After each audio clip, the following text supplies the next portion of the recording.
Hello everyone. Today's video dives into the most consequential global conflict unfolding right now, the full-scale military confrontation between the United States, Israel, and Iran.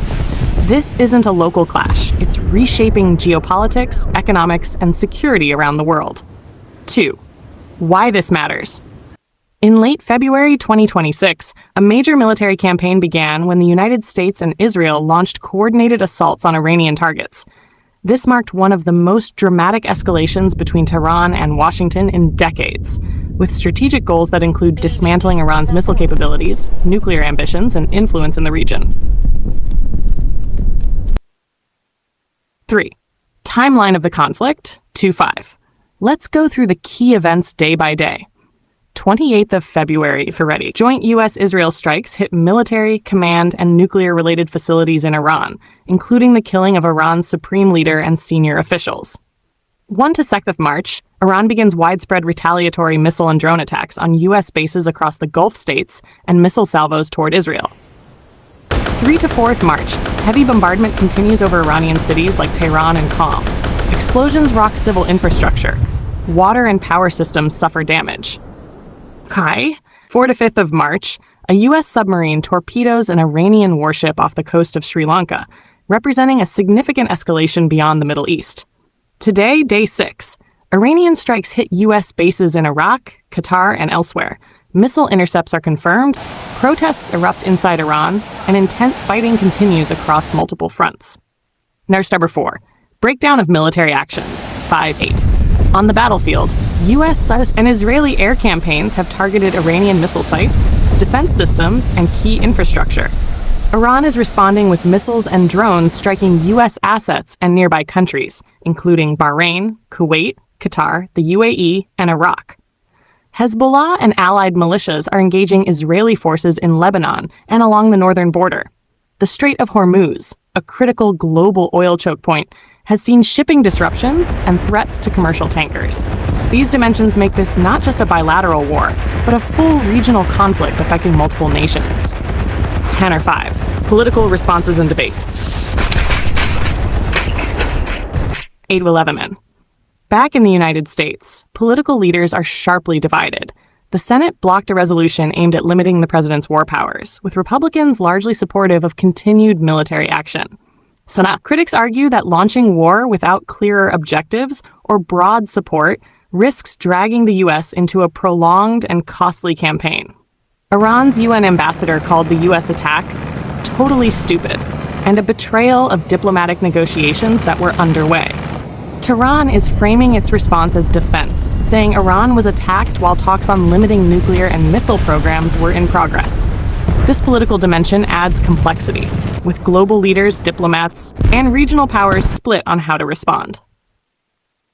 6. Regional repercussions, 11-14. The war's effects are felt across the Middle East. Gulf states, U.S. bases in Bahrain, Qatar, and Kuwait have been targeted. Lebanon, heavy exchanges between Hezbollah and Israeli forces threaten to widen the conflict northward. Iraq, Iran-aligned militias have struck bases and are preparing potentially coordinated operations. Oil and trade routes. With the Strait of Hormuz disrupted, global energy prices are volatile and shipping insurers are reacting. The war isn't contained. It's reshaping security dynamics from North Africa to Central Asia. Economic and global impacts. Global markets are watching. Energy prices have surged amid fears of prolonged disruptions to oil exports. Insurance and shipping sectors are adjusting premiums due to instability in the Gulf. Investors are tracking defense industry stocks and risk benchmarks. Analysts warn that a prolonged war could have broader economic consequences far beyond the region, including inflationary pressure on energy costs worldwide. 8. Human cost and civilian impact, 16-18. This is not just geopolitics, it's about people's lives. Iranian state figures report over 1,000 killed from bombing campaigns. Civilians in Iran and across the region face displacement, infrastructure losses, and daily danger. Protests inside Iran show both anger and fear as cities endure consecutive nights of bombardment. The humanitarian toll is rising, and recovery will be a long and difficult process, even after hostilities are resolved. Teshnach 9, Future Scenarios, 18 to 1930. Where is this headed? Experts outline several possible paths. 1. Prolonged war, U.S. cap, and Israeli campaigns continue for weeks, depleting munitions and resources. 2. Wider regional escalation. More countries or militia groups join the conflict. 3. Evolving conflict between the United States and Iran. Set the context.